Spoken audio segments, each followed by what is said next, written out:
Ladies and gentlemen, welcome to another exclusive Breaking the Lines interview. I'm here today with Louis Saha. It is a pleasure. Louis, how are you doing today? Very good, thank you. And you? Very good. Très bien, très bien.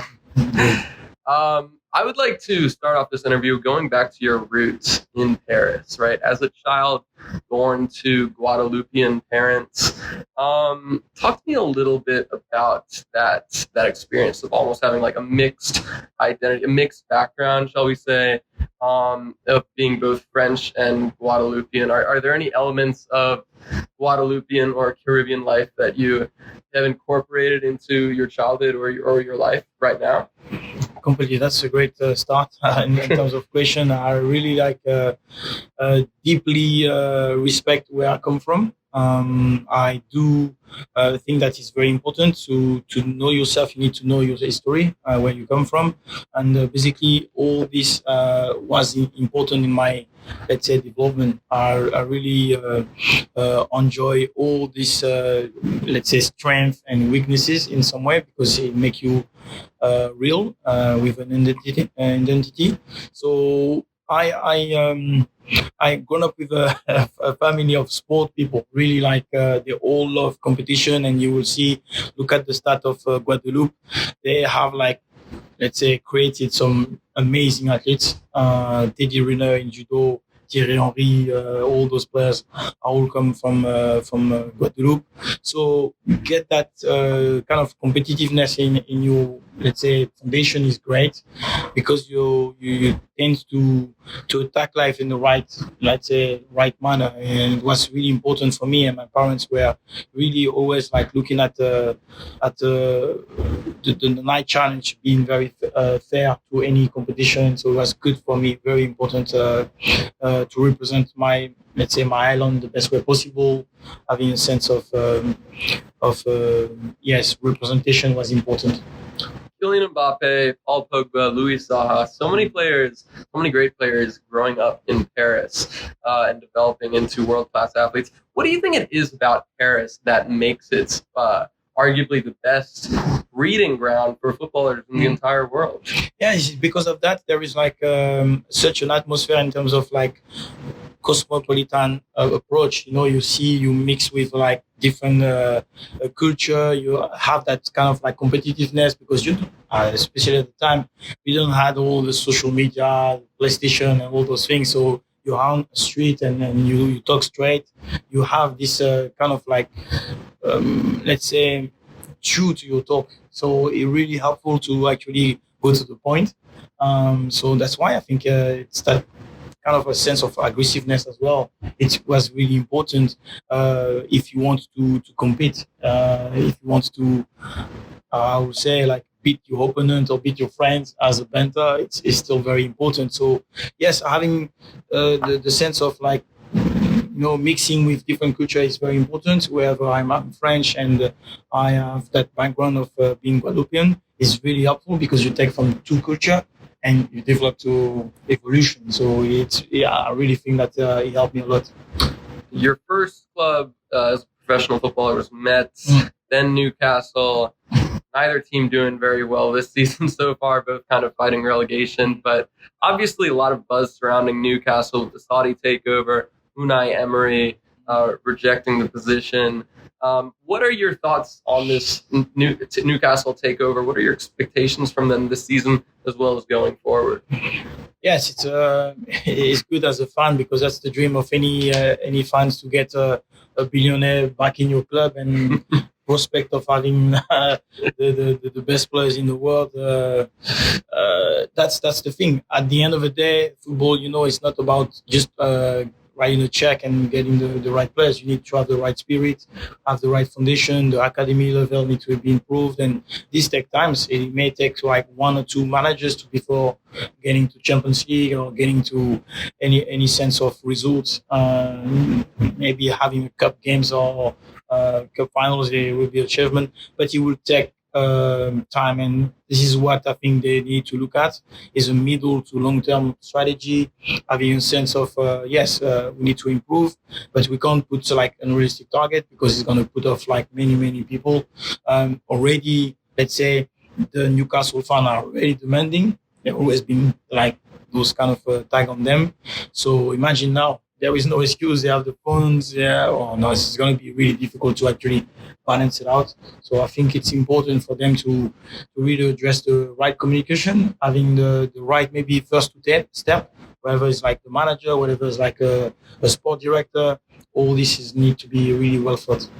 Your first English club was Newcastle, but I think the club where you really broke through as a player was Fulham, scoring 27 goals to lead them back to the Premier League, and overall just really announcing yourself to English fans. Talk to me a little bit about your experience at Craven Cottage.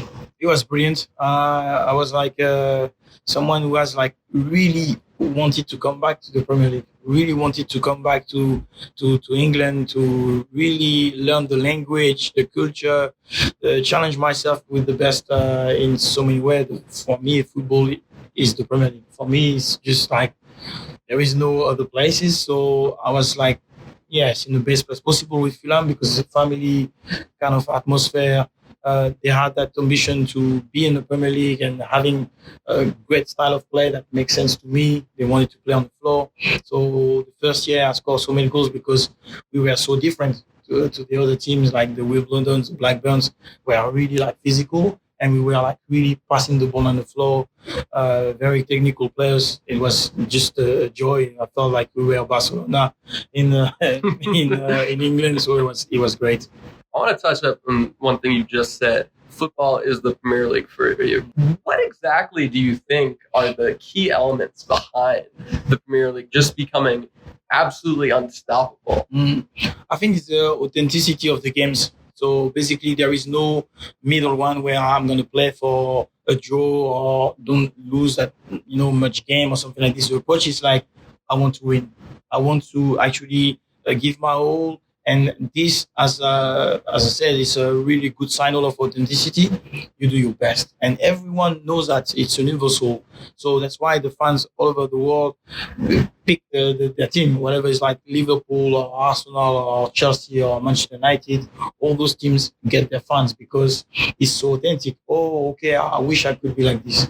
I wish I had that strength. I had that talent. And this is what I think was the right formula. The way they actually display it, there is a kind of like a protection of the players, not like superstars in a way that make them like human. So the fan really respect the institution. So even like you're a foreigner, you come to the Premier League, you have that aspect that, okay, and now I'm not in my small club anymore, my small championship. I have to respect the institution. And this is I think, a formula that was magical. And I had, this little, let's say,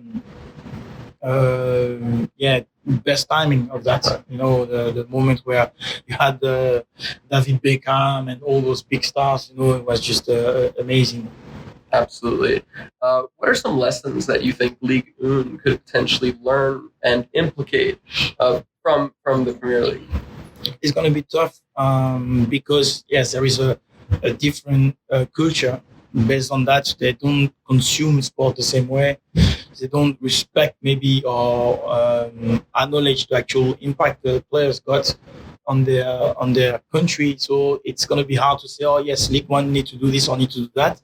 Copy that model is not going to actually, let's say, help them because at the end of the day, the Premier League has taken so much advance, and that's still the League One will be a trampoline. Platform of like, okay, it's first step and then I go to the Premier League if I can.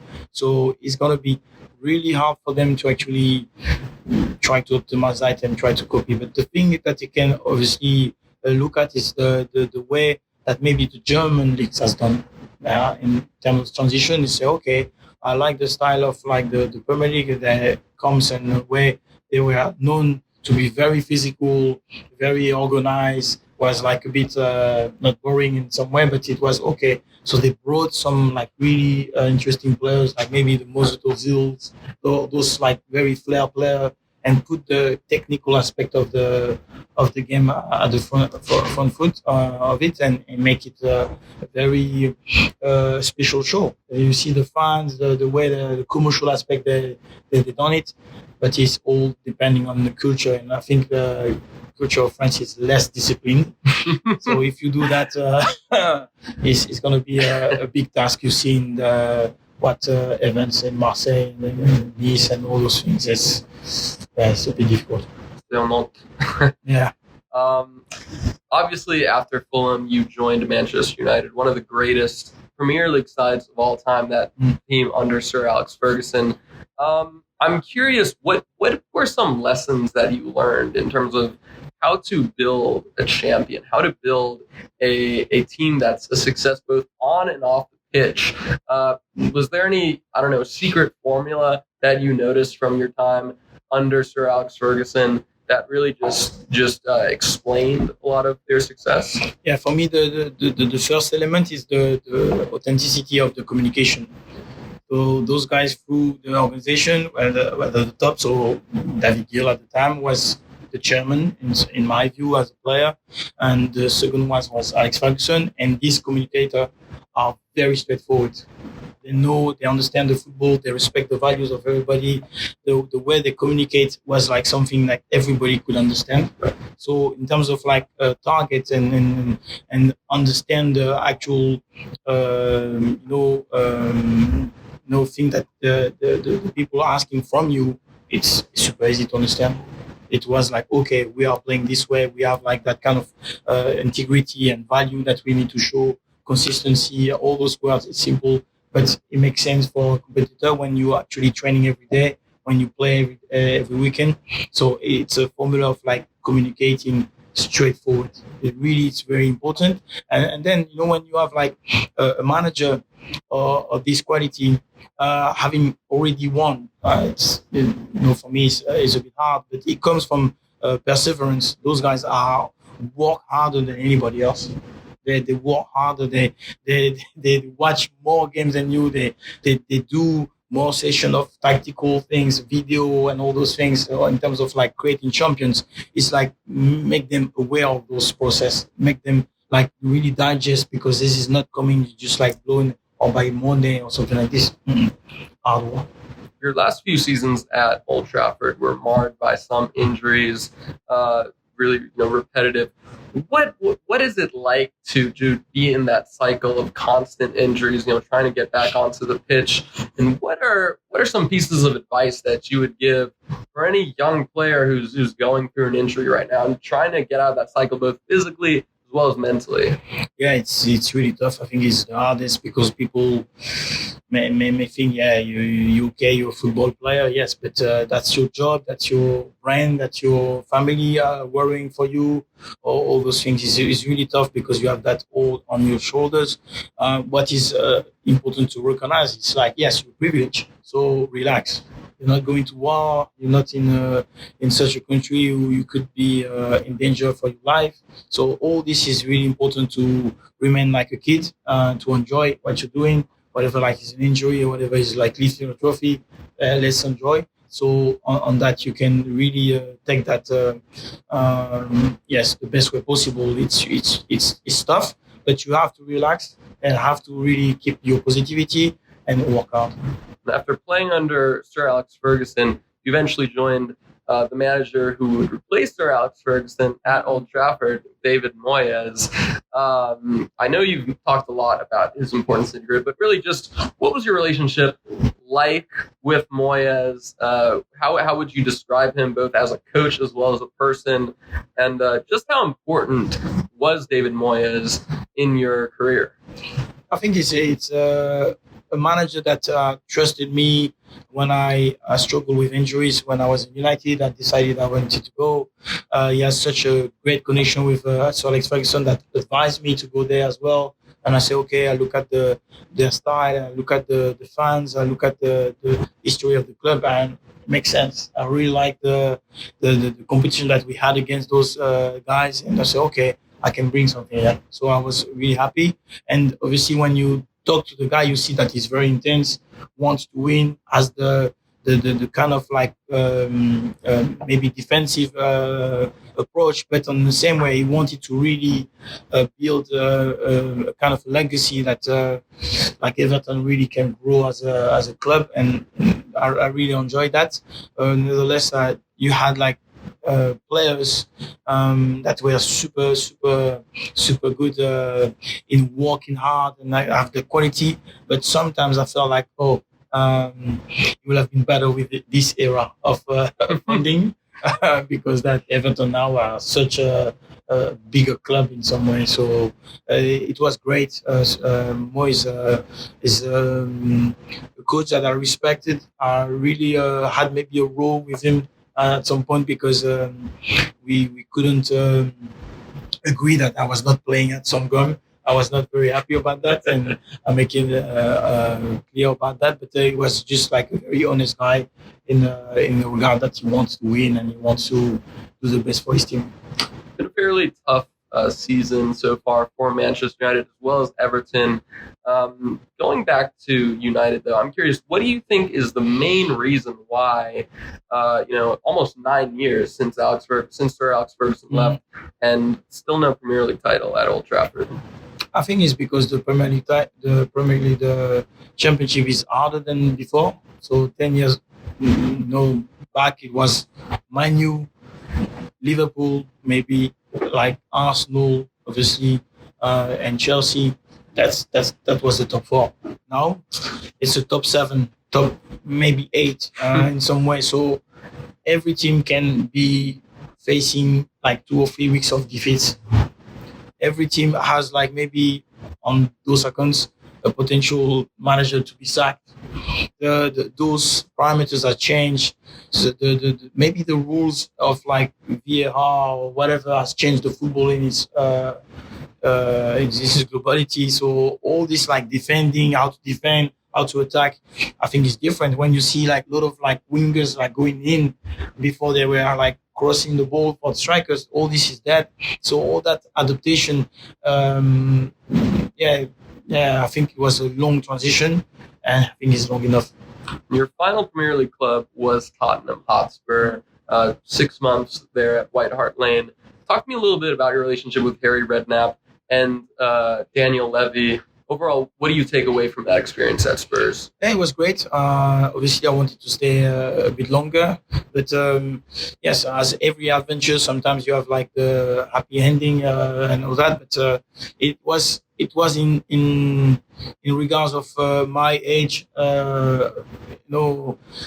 really good project. I really like the fact that I was seeing like players like Gareth Bale, Modric, even like Adebayor, like players like Jermaine Defoe. So all those players were like growing as players, and I was just a joy to be there because there's so much quality. So I was like really enjoying. So David and Daniel Levy like trusted me to be part of that kind of team that could help them be champions in some way because I had some kind of experience on that. But yes, it was a very short spell, let's say. And obviously, after hanging up your boots in 2013, you founded the company Axis Stars, as we can see from your baseball cap.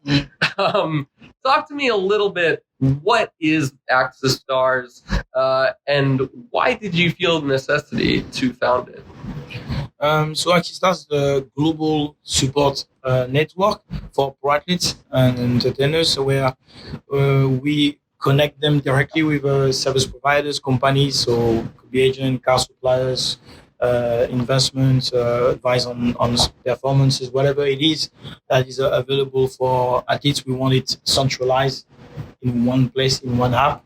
Why? Because the access is so diverse and you can have like information, but you could have like fake news or whatever. We want those guys to develop personally. At some point, maybe in 2, in 5, in 10 years, they have like upskilled themselves on their own and be able to take decisions better, especially when they are retired. So this is what the aim was, because I felt like during my career, during the career of other of my colleagues, yes, you had to gamble. You have to gamble on people you have to work with. You have to gamble on investment that you maybe don't understand, make some mistakes and all that. And I think we can reduce that numbers of people facing difficulties, people facing the wrong guys, and having a sense of like be able to have the option to develop during your career. So we are trying to provide a very simple tool that is digestible in terms of information, make sense in terms of their own choices in life. And this is not just male and female football, right? This is other sports too. Every sport professional, so we can as well talk to people who are Olympians, so maybe not professional, but are representing the country in Olympics or whatever. We want to help anyone who are facing that moment or that configuration of fragility because they don't have the time because they are very focused on their performances. They need to actually, at the same time, make very important choices for their future. They have to. Right now, the only solution that they have is to give a lot of control to somebody else. Whatever it is, it's not the problem. The problem is like they have to. What we want is like, okay, they have this option, but they will have as well some kind of like way of getting advice or getting like information that they help them to take the right decision. Was the creation of Access Stars motivated by any struggle that you had as a footballer? I know you mentioned fragility, right? That giving control to someone.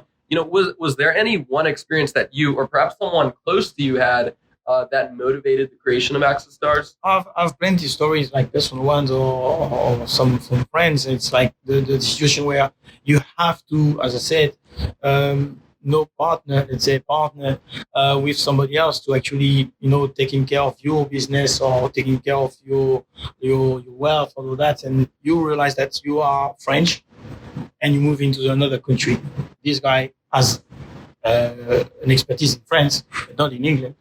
So what's going to happen now is like he's going to pretend that he knows, he's going to pretend that he controls and all that, and he's not going to say it to you. So you're going to take 3 or 4 years before you realize that it was not the right choice. So you are on a personal level, not focused on what you're doing on the field. So what we're trying to really provide is like all those stories, whatever like it was mine or some others are similar. We're saying, listen, now there is a possibility to actually kind of like rate some service providers to making sure that those indicators help you to take the right people. What are some short-term and long-term challenges that you feel you will be facing or that perhaps you are facing in charge of Access Stars? The first one is the perception of like agents, advisors in some way who control 100% their clients will feel threatened by this tool.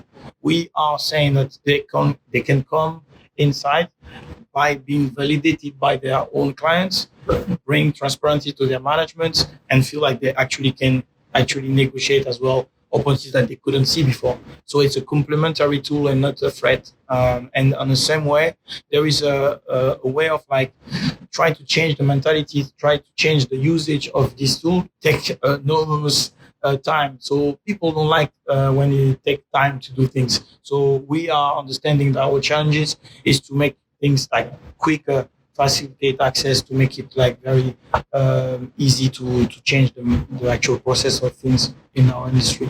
You definitely see both sides of the agents, right? As a footballer as well as in charge of Access Stars. Do you feel that Access Stars will perhaps decrease the amount of agents or other intermediaries who exploit players? That's the aim, to reduce you said it at the end correctly, is to reduce the number of intermediaries that are sharks, are really bad for the players. We don't care about the number of like good ones, because if they can do the good job, that's perfect. They can advise, because every player will need an agent. They need agents, so we invite agents into the platform to make sure that they can take care correctly with the members of Access Stars. That's really the aim. But it's advisors. It could be experts on cars, on investment, on anything. We advise them to come, because our features has been specifically made or built for athletes. Obviously built plenty of success with Access Stars, but what are some goals and objectives that you have with Access Stars this year and overall over the coming months? Is to grow the community, making sure that the confidence of like sharing experiences and bad experiences, or good experiences and bad experiences, is now valuable. They can see the value of like being on the same platforms and sharing, not about maybe holiday and bikinis and stuff like this, now about maybe businesses or mistakes that they've done, or tips that they think that is useful for the next generation. Having like mentors who have been through this let's say journey is very important for the next generation. Come in and say, okay, this guy has done this, and this is what we're aiming. And the more we get members and partners that play the game and like really enjoy discussing directly with the actual pro athletes, it will be the best you can wish us. Last question: who's winning the Premier League this season? Oh, it's a difficult one. Oh, difficult one. Yes, I only wish like Man United for sure, but I can see Liverpool winning it again. You think not City or Chelsea? Yes, they can, but I think it will be Liverpool. I think so. Very, very good. Very bold prediction. Merci beaucoup, Louis. It was a pleasure. Thank you to everybody for tuning in, and bonsoir. Thank you.